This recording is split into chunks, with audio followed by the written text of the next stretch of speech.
La Visca Chanot. Hasta la Visca Chanot. Panther people, what up? Are the Panthers going to win 2 straight games? I'll let you know why they will.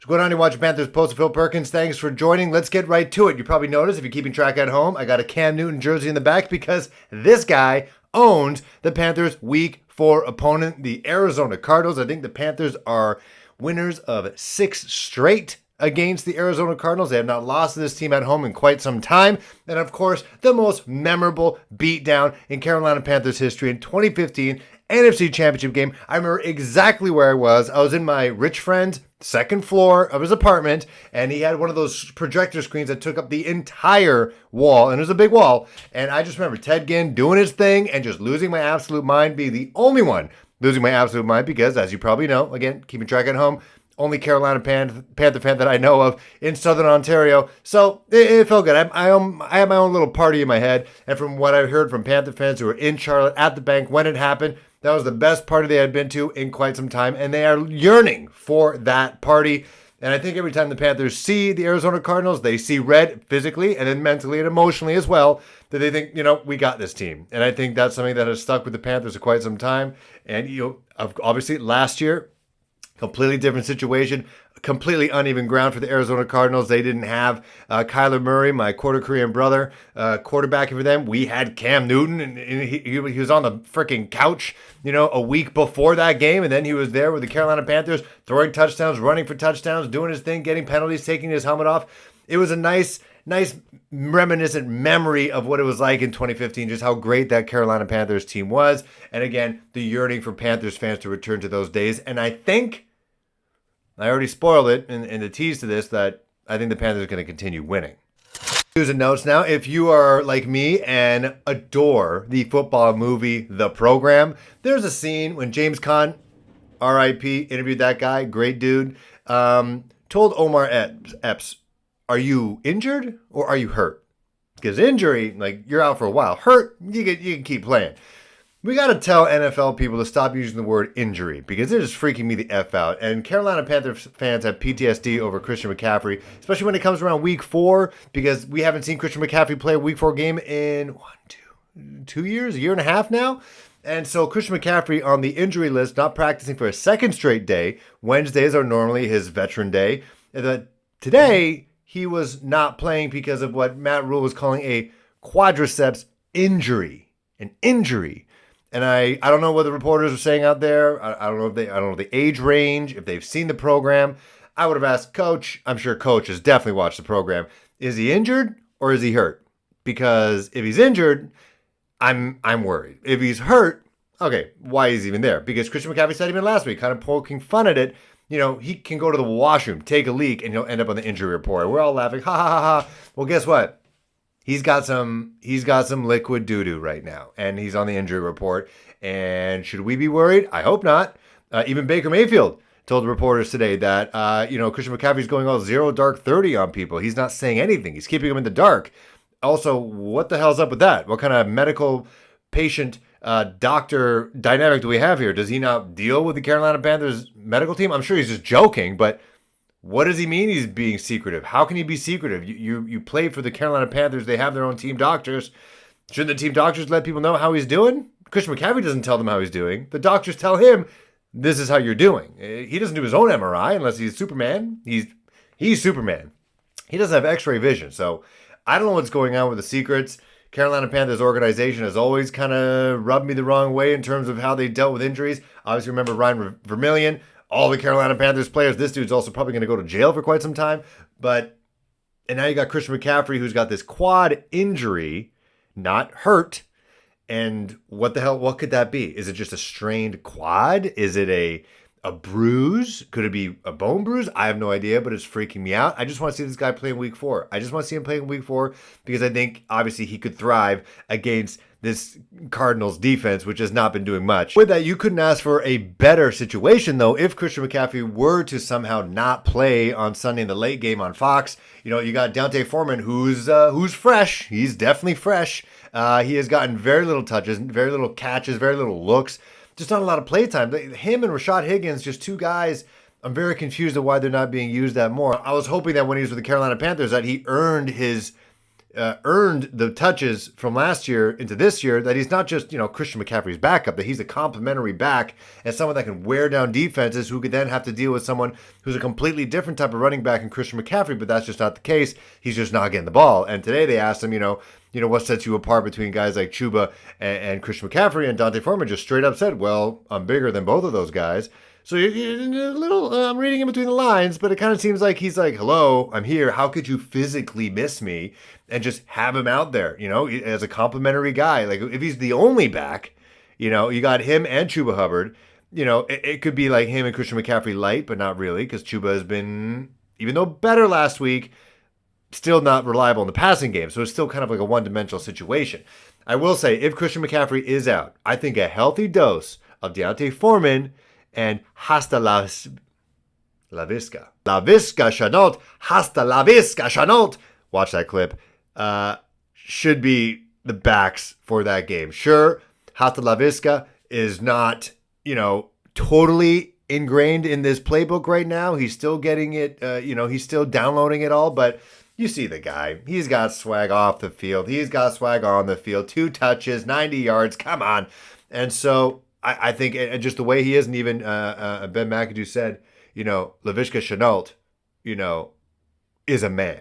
He is a grown-ass man. He is a big dude. He is a surprisingly fast guy. But if you get him and Deontay Foreman in the backfield, kind of mix it up, obviously Laviska can catch, and obviously he can make things happen with yaks.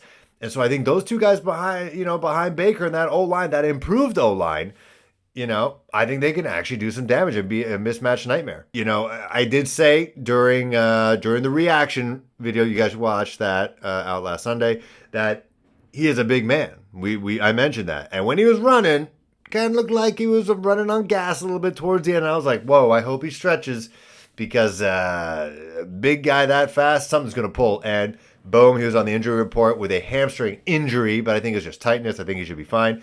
But again, reiterate my point, because if I get this right somehow, and Ben McAdoo does this, Deontay Foreman, hasta la vista in the backfield, or have him as a running back at some point, kind of mix him around, I think that'd be a good thing.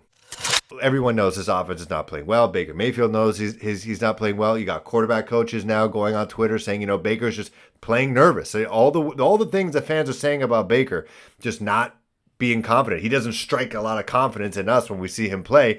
He's playing a little nervous out there, and it's true. People are seeing it. And so this offense got to get its shit figured out. Christian McCaffrey is playing like Christian McCaffrey now. If he isn't hurt, he had another 100-yard rushing game. You got the offensive line, which I'm pretty sure ESPN wrote as one of their analysts gave them the moniker of best O-line of the week. So it's like they're getting some love there. Like, things are improving. Now it's just up to Baker and the wide receivers to get on the same page. And so Baker said to media today, it's up to him to just simply, he knows the drill. Get the ball to the playmakers, because it's not like they're not getting open. Guys like DJ Moore are open. Just watch the All-22, and he's open. You just got to get him the freaking ball in stride. And, and kind of like Laviska and kind of like Christian, DJ Moore, before Shi Smith, DJ Moore was my Steve Smith 2.0 in terms of his yards after the catch. He kind of runs with the ball like a running back once he catches it in open field. So the offense got to pick up the pace. I got to shout out Ian Thomas, who's definitely played a lot better. He's had some big catches, if you want to call them big catches in this offense, and some meaningful drives. But yeah, hopefully they got on the right page. And again, the Arizona Cardinals are a team that they could definitely do that against. They got a guy in Isaiah Simmons who, the coach is saying that, he's got to figure out what he really wants to do. Like, does he really want to be a football player, basically? He's got to get his head in the game. So they got him and Kyler Murray, their quarterback, who, not exactly bookworms, which is fine. But, I think this offense could have a get-right game against the Arizona Cardinals before they take on the San Francisco 49ers on a short week. Getting better every single week. Can't get much worse than the 17 missed tackles in week 1. Over 200 yards rushing, just stomped all over them. And, they held Saquon Barkley pretty quiet as well. They shut down Alvin Kamara and Jameis Winston, who I don't even know if is alive anymore.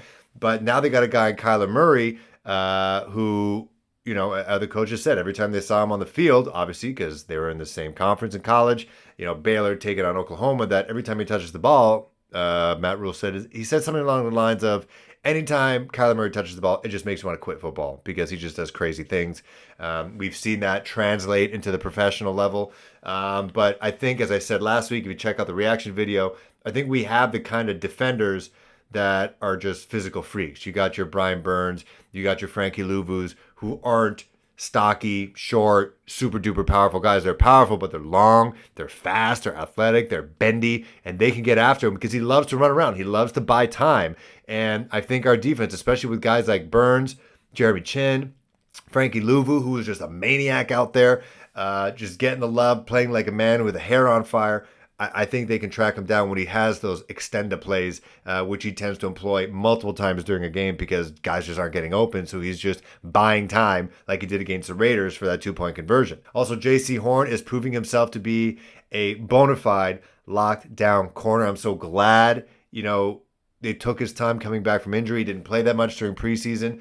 But I think no one's catching balls off him. Nobody. No one's catching a ball on him. Right now, he's going to. AJ Green is an old man. I'm sorry. He's not Julio Jones, who's also not, producing what we would like. But, AJ Green's not the elite receiver that he once was with the Cincinnati Bengals. Obviously, this would be a very different story if DeAndre Hopkins was playing, but he's still out. So really, you just put J.C. Horn on Christian Kirk, who he can 100% physically manhandle. I think that's a wrap. And so you're going to have Kyler Murray try to beat you with his legs, and I just mentioned our athletic defenders.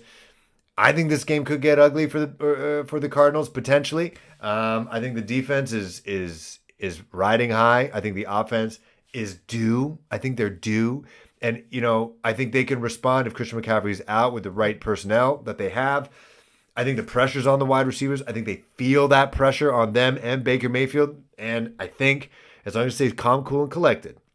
And I think it was Austin Corbett, or was it Pat Elflein, who was saying, oh no, it was Taylor Moton, who's also got to pick up his game, saying that Baker Mayfield is just calm, cool, and collect in the pocket. If he's not freaking out, then no one else is freaking out. As long as he gets his footwork all sorted out, I think this could be a get-right game for the offense. I think once they and the defense meet somewhere, maybe close the gap a little bit, I think the Panthers win this game